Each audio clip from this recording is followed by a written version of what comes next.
All right. I am Michael Bragg. I'm the chapter leader of this Denver Game Builders, and I'm going to go ahead and present this presentation. I am present to present this presentation presently, so this is my present to you. I guess I'm presenting it from idea to project, how to get started building your game. So this it's kind of based off a question that I hear people asking a lot of times.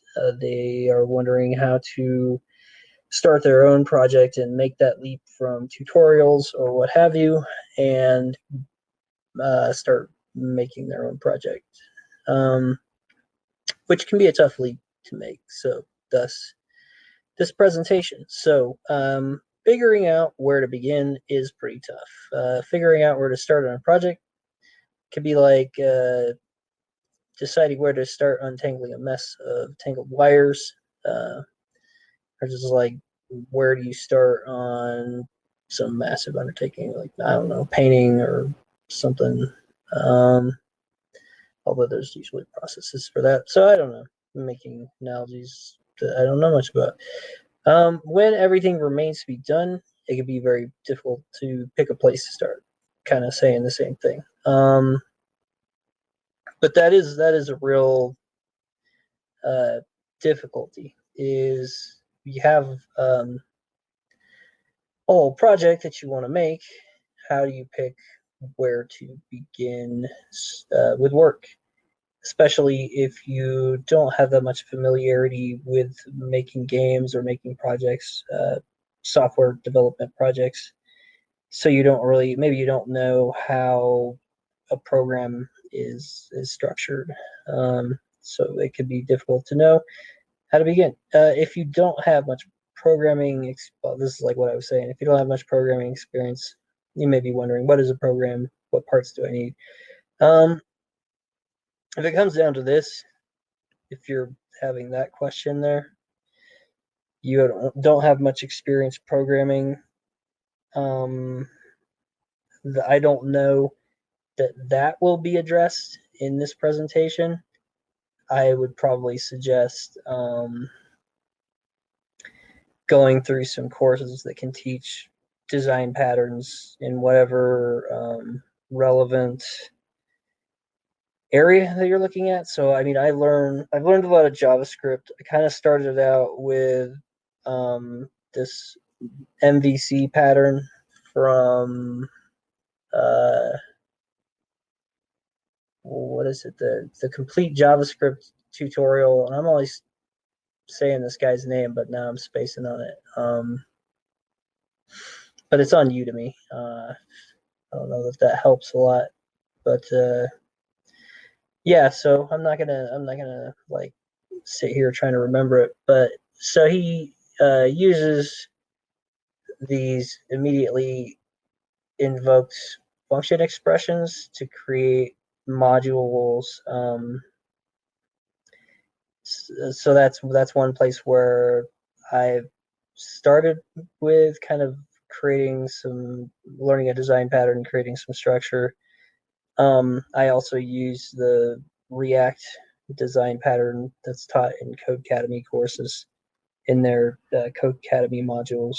So it can be a good design pattern. It's really, are you talking about React? It's like kind of more web design display oriented. So it's usable. I'm actually currently developing a game in React as the front end, but a lot of stuff is happening behind the scenes. It's not React, so there's ways to interface between that, but I'm not going to go into that because I'm probably just talking whatever.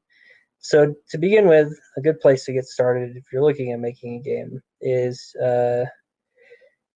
to look at what data structures you're going to require. And when I say data structures, it's not entirely accurate. I should say like what models. I think I just said data structures because it's on the screen, but like it was on my whiteboard. But data structures, something that I didn't understand once upon a time. It's a whole like subject. So these are like models. What models will you require? which in my case, these are mostly, I'm not talking about 3D models, I'm just talking about um, table, data tables. So each data table is going to have its own columns and all that. So this is all like essentially SQL. So because games are basically involve rendering data, it's a good place to start to just break down what models you require. So that can kind of give you a sense of what the scope is going to be. It's a good place to also sort of weed out um, extraneous ideas, stretch goals, things that aren't going to be.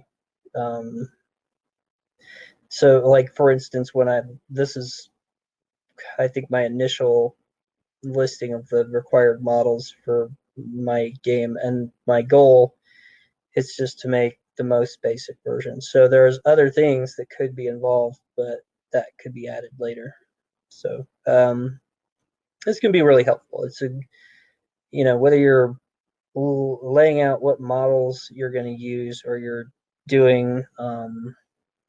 sketching out a layout like for a display, is really all about like kind of trying to resolve uncertainty, because uncertainty can really hold you back and create gaps in your workflow. So I guess we could talk about, like, you get this question a lot: what engine is the best? And really the simplest answer is the one that I remember seeing before I started trying to make the first game that I tried to make. And that's really like what engine or platform is going to allow you to make um, the thing that you want to make the easiest or the best. Easy, I mean, if you have a choice between doing something a hard way and an easy way, you should choose the easy way. But easy, it's a dangerous word, because there's a lot of people looking for an easy way, especially when you're talking about like the bigger goals, like tell me an easy way to get into programming as a career. Well, I mean, there's not really an easy way. If you're looking for an easy way, you're probably not helping yourself. You might get disappointed quickly at your lack of progress that you arbitrarily expect towards that, and just give up. Oh, let me go back here. I actually advanced a couple of tiles. Slides. So what engine is best? Beyond talking about that, so there's a couple of considerations, because you may not even need a game engine. Right now, I'm not using one for mine because it's really an event-driven game. It's basically a lemonade stand type of game, just a simulation game. So there's not any animations or real-time action or anything like that. If you do want real-time action-based games, which means essentially you need like an update method, you might as well use an engine because it has built-in functionality for all that. If you need graphics, you need physics, you might want a game engine. It can be a lot simpler than trying to do it yourself. But you do also want to consider how the engine is going to affect your ability to get to an end user. So, like with what I'm doing at the moment, and what I've done in the past, I've mostly made games that deploy inside of a web page. So the upside of that, and I haven't like gotten to the point of like really trying to get it to an audience. I'm really just making it for the sake of making it.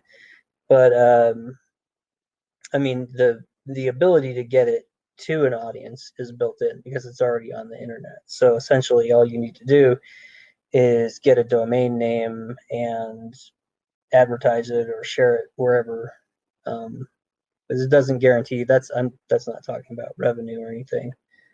But anyway, I can't talk to that stuff because I haven't got there. Like I said, my projects I've just been making for the sake of making them for the most part, also trying to like build my portfolio with that end goal in mind. So I can't speak to reaching an audience with your game or any type of like succeeding, getting hired, anything like that. It would be hypocritical or false for me to try to speak to that. The truth of the matter is, I'm not there yet, so I won't try to pretend to be an expert. So This is kind of touching on what I was talking about, getting it out there. So when considering using a game engine or making a game that runs on the web, you can ask yourself how is that going to affect your ability to get it to an audience. Now, this next one is kind of related to where I'm at.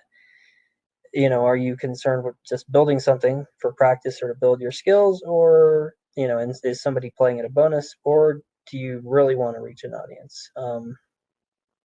Then you look at how does that engine help you reach an audience. Do you have to pay licensing fees? um, what sorts of platforms do you have to get it to the end user or to sell it or whatever the goal is there. Then with this last thing, I was just talking about how games on the web. So one of the downsides people would probably say is that JavaScript is not powerful because it's an interpreter. Um, the engine is an interpreter. Uh, it's not the code is not run through a compiler, so it's not a compiled language. It's an interpreted language, which means it's not as fast, but it does like lend itself to running servers or running on web pages. So if it's running on a web page, it's already on the internet, which helps getting to an audience. So, and this is getting back to kind of what I was touching on before about uncertainty, data, and display. So the two uncertainties we face when starting a project, and I guess this is assuming that you're going to have some sort of display, but most games do. So what models will we require, and what will the displays look like? So we've already looked at listing model requirements. So let's look at how you can sort of clear up some uncertainty related to displays. So really the best thing to do is just do a rough sketch of how the display might look on the screen, and it might not be perfect. You could do it on paper, on whiteboard.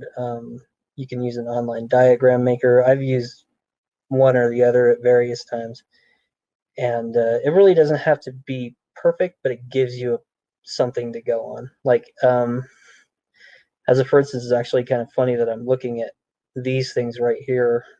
They were like, these were supposed to be buttons, but then I ended up doing it completely different. But laying out something to start with gave me a starting place and helped me like move forward, because a lot of times it's just really easy to stall out if you don't have something to like just get you started. And that's the goal of a lot of these things. So writing the first code. Begin with the most simple thing possible, just to give you some momentum. This is something I learned from my mentor, and it's been pretty helpful for me. So it's like if you're making a server, so if you're just like making a new server, before you start trying to write your routes and stuff, that just write like a hello route just to make sure the server is working. When you're making a new component, you can just like you put all the boilerplate in for the component and then just have it return like the word component, and then you can like go, okay, I see that rendered, so I know that worked, or whatever. You give yourself just a really simple place to start, and the less you try to implement at one time, the easier it is to test and figure out what went wrong. So that's part of the goal there. And then here, ease into it. Give yourself baby steps. So I'll, if you kind of lay out what you want to do and then you can't get started, it might be an indication that you need to break that whatever you were giving yourself down into simpler steps and start smaller. Because it's just like if you give yourself a goal like create the directory or whatever, like that's so easy to do, you can't possibly procrastinate it, or you shouldn't. You can always procrastinate, but you got to um, give yourself some help. As far as procrastination goes, the best way to to work against that is to utilize the power of habit. So we'll get into that later.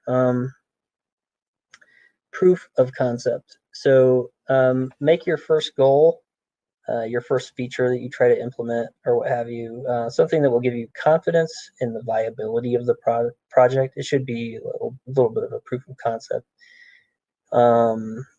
It's something that when you can put it together and get it working, and it'll make you feel like you have something going and you feel a little more confident about the project and your ability to make it. But you don't want to pick anything that's too crazy or too hard, because you might just set yourself up. Like when you're first beginning learning a skill, or when you're first beginning a project, whenever you're first beginning on a large endeavor, that's always the most fragile time. So it's good to just sort of ease yourself into it. Now, as far as how to work through all the things that you want to do in the project, the best way to do it is to do it one thing at a time. So when you're dealing with like something that I've been doing, it's like building up basically my data tables and populating them so that this is all the data that the game will use to run. Basically, it's been fairly easy because I can just go like one model at a time and then just implement all the functionality. So it gets kind of routine like that.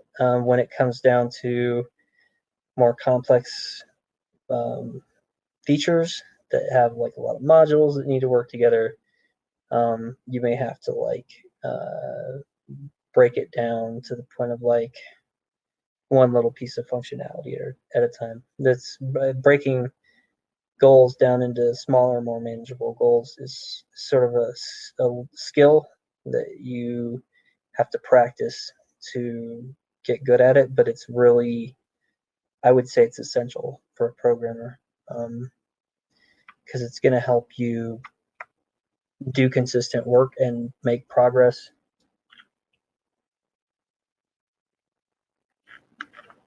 Avoid procrastination and burnout. Um, so it can be helpful to articulate what it is not. This is definitely a helpful concept with any given thing, and this kind of touches on separation of concerns. So with any feature, what are you not going to do? I don't have a helpful example for that at the moment, but I'll move on to the next slide. This is sort of an example thing. So here's an example of sort of a failure than somewhat success at doing one thing at a time.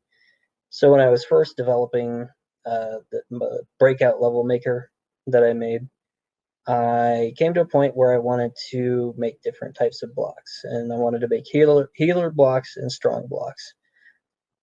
I wanted the healer blocks to make effects that would show you what blocks were being healed.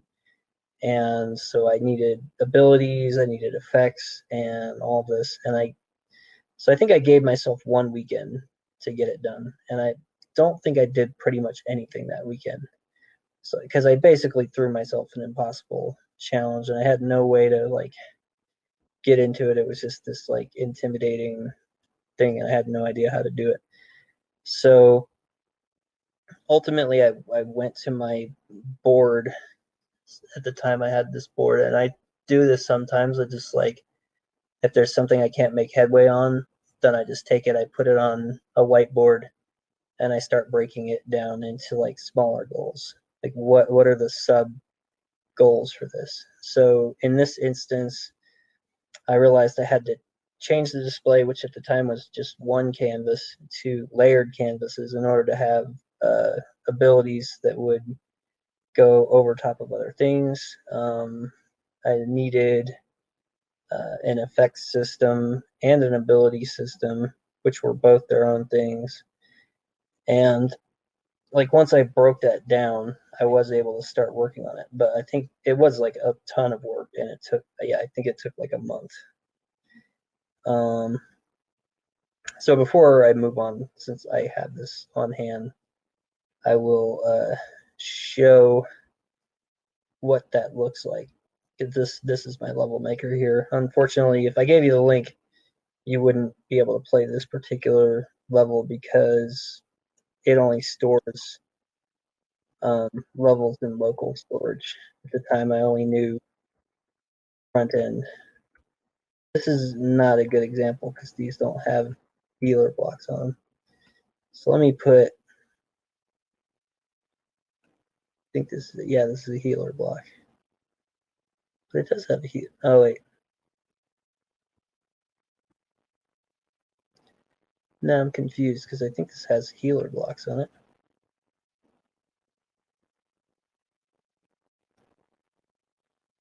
Maybe I just need to run it long enough. I don't know why I am doing this right now. I'm confused. Oh yeah, there it like flashed. So that's what that is. And I will not continue to do this because probably not necessary. But I guess this is kind of an example of like I wouldn't necessarily recommend this because I don't know physics all that well, so the physics are a little wonky. But yeah, I didn't use game engine to make this. It's just this game itself is JavaScript and the editor is React. So I don't know. Maybe I'm just a glutton for punishment. But okay. So going into working on individual features, it is good to create a process. This process can help you, again, do consistent work so you don't get hung up on things that are daunting or what have you. So, with a process for identifying features and planning and tracking work, you can keep yourself working smoothly. So, the steps in the process are the creative or design step, then itemizing work, and habitual time blocking. So let's talk about creative design step. So this could be sketching a layout for a user interface, designing the program flow of a complex module, or laying out the required fields in a new model. It could be a lot of things. There's a range of potential things. It depends on what you're making. So creative work, as I have this little note over here, is really best done when you're rested and you have time. This is just me speaking from my personal experience. So I like to save the space for a weekend. If I know I'm coming up on finishing something, then I'll just sort of work on other things, and I don't expect myself to figure out the next step and do the creative stuff on during a busy work week. And then by the same token, when I get to the point where I'm ready for the creative or design step again, I don't like on that weekend a lot of times I don't overload myself. I just let myself have time and I do the things that I like to do to sort of let myself relax and decompress. And then like after I've done that for a decent amount of time and I'm sort of in a good headspace, then I'll come back and do the creative work. So that's one of those areas where it's like you don't have to work all the time. Sometimes it's good to take a step back and take a breather. Specifically, and this is sort of like it's if you can plan this into the process when you understand that this like creative work is best done when you're not completely frazzled. So it's like it's okay to take a break, and if you break things into these process steps here, then you can kind of allow yourself those breaks just at the right time and then utilize it to be able to do this design work when you're a little more refreshed and ready to be creative. Because creativity doesn't really happen well when we're like overworked and just frazzled. So program flow I'm not going to be able to completely explain it, and I don't know if this diagram even really parses. This is extremely simple, but it's basically just showing, you know, like basically this would be similar to just like a to-do list. It's just tracking items in a list and creating displays for those items based on prompts. So this is like would be like an event-driven thing. So designing a program flow involves blocking out what modules you're going to have and outlining the sequence in which they send information to each other to create the outcomes you desire. So, I mean, it varies. Like a lot of programming is essentially like flow charts. So that it's kind of like it's a little like flow charts. Um, Again, kind of like breaking things down into modules and defining all that is another thing that is a skill that comes from practice. So it's good to just like give it a start and try. And I would say again, I don't remember if I mentioned it before, but Draw.io is a good place to make diagrams of that sort. All right, moving on. Itemize work. So the better you can break down and itemize the steps involved with implementing a feature, the better you can track your progress and give yourself manageable assignments to work on. I'm like realizing I'm just like reading off the screen. That's not great, but I probably like wrote too many words on the screen. But yeah, breaking stuff down. Honestly, at this point, I feel like I've talked about that quite a lot. So I hope that emphasizes the importance because I mean it seems obvious, but it can be difficult to do. You know, it's kind of like brainstorming. You take this thing and you go, okay, what's involved in this? What are the steps? You know, and then it can be more understandable. Like, just reading this here. Okay. So personally, I used GitHub projects, which is it's under the projects tab if you have a GitHub repository, and then you can create a project which could be like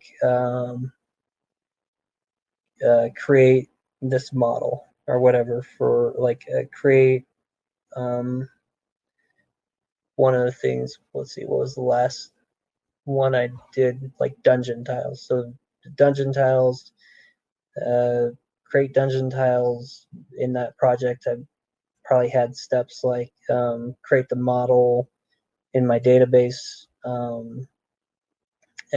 and then or like basically create the table in the database, create the table on the back end, and then like I'm making my own editor to like create the stuff. So like had to make the stuff in the editor to it'll enable me to add models to the database because I think the reason I did that was because I just wanted a better way to do it than just like manually putting things into a database. Um, so habitual time blocking. This is kind of this final thing, and it relates to just like how to get the work out of yourself. So have you? I'm posing the question. Have you ever? It feels really fake to like read this question off the screen, but I mean, you probably waited for motivation. It's like pretty common thing, waiting on motivation to get started on something, and it really doesn't work. Like it doesn't come. So a lot of my thoughts on this are based off of uh, fun function video from YouTube, where he was just talking about habitual time blocking. I think it was. I don't remember the name of the video. I think I always want to think it was like motivation is a lie, but I'm not sure that was actually the name of the video because I always have a hard time finding it because I'm always trying to look it up. But so like basically he was saying what works for him, so he can make the videos every time. So he just has this block of time that he saves to work on the thing, and so I do this. I have like a block of time in the morning that I use to work on programming. And the thing about having something like that is you're kind of like utilizing the power of habits for the good, for your good, which I think is a pretty good thing to do. We all know the power of bad habits, so Good habits are also pretty powerful too, or productivity habits. So I think it's a good thing to do for yourself to create a productivity habit. It does require a little upfront investment. You got to get in there. When you say, yeah, I'm going to do this during this time, then you need to like, it's a little hard to start out. You need to like eliminate distractions and, consider bribing yourself, whatever, like, start with something you like to do or whatever, and then just get, spend 5 minutes doing the thing and then work your way up to doing 30 or an hour or whatever. So an overview of idea of project, we could basically break it down into three things. Document. So give yourself clarity on what the data looks like, what the screen looks like. Just start with some documentation to give yourself something to work on. Organize, break the steps down until they're manageable. This can also help for any time that you're like, oh, I don't feel like working on stuff. I don't know what's next. All you got to do is look at your, GitHub projects or whatever, and you can see what the next step is. And it's usually something that's not too much work. So it kind of takes the excuse away and it makes it easier to get started. Work, create blocks of time to work in so you can harness the power of habits. Great. I hope that does help some people and clearing up the question a little bit as to how to go from idea to project. And I hope it helps you get started on your own project.